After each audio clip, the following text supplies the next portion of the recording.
Hi, my name is Heidi. I work as a helicopter pilot here at Anselm Brown Aviation located in Pensacola, Florida.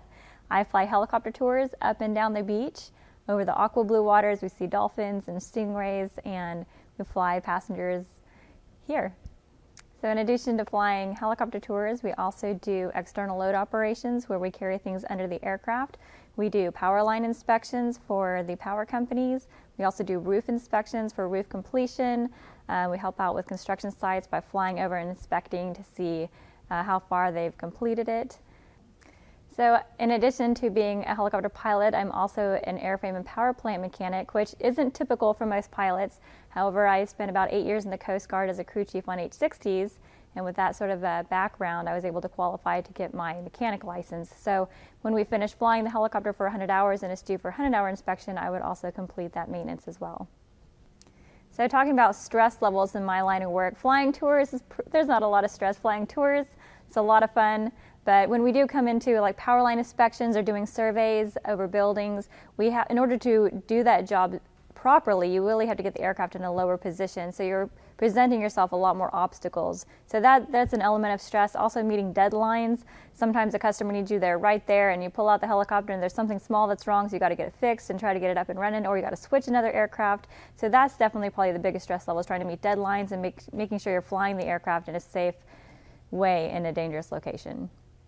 For my working hours and my schedule during the week, a typical week during the winter time is a 5-day work schedule. However, in the summertime, since tours is primarily what I do, we'll fly 7 days a week. So it's about 3 months of 7 days a week and working, but it's a lot of fun, and that's the schedule you can expect.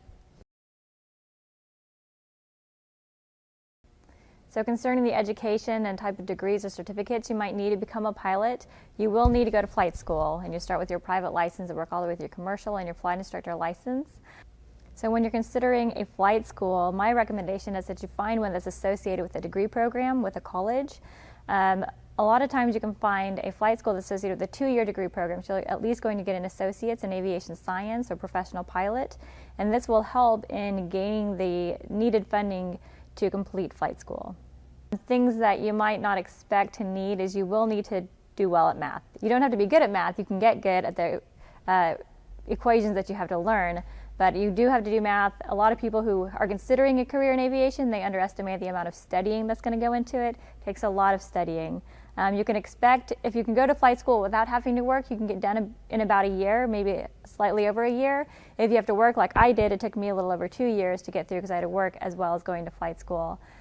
Skills that you're going to need as a pilot that you're not necessarily going to learn in flight school is going to be situational awareness, and that is just understanding what's going on around you. So if you're, say for example, flying in crowded airspace, knowing where those aircraft are in relation to where you're at and when you're landing at an airfield, or if you're doing an inspection, having an idea of where those obstacles are even though you can't see them.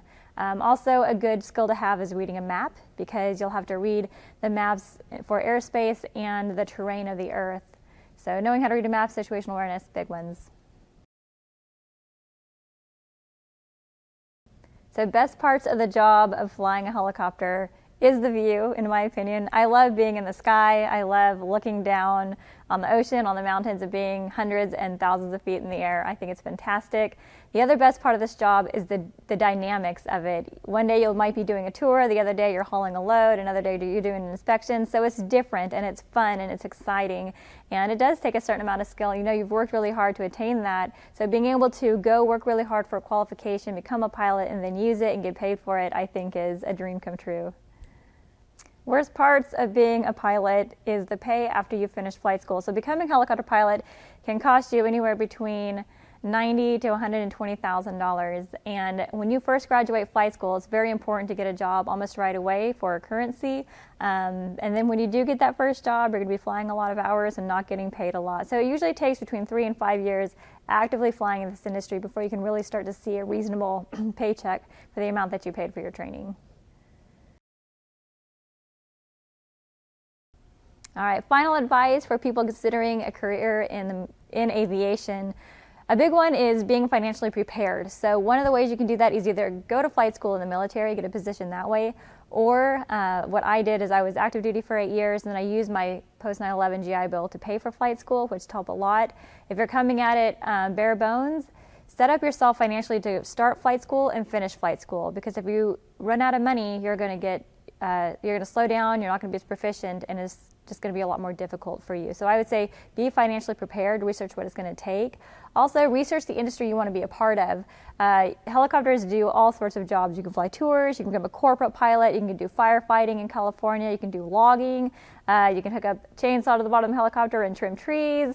There is almost an innumerable amount of jobs that helicopters can do. They aid in like building power lines. There's a lot of things, and sometimes it can be geographically specific. So if you want to get into the aviation industry, you don't want to stay home, research what helicopters do in your region and understand what it's going to take to get into that industry. So most pilots, when they do get into the aviation industry, most of us aren't going to be here to get rich. We understand that it's not the kind of job where you make a ton of money. And like I said earlier, it'll take between 3 and 5 years in this industry to even get a decent paycheck. So most of us fly because it's fun, because we want a career where we can go to work and have a great time every single day. So we're out here to fly, not necessarily to get rich.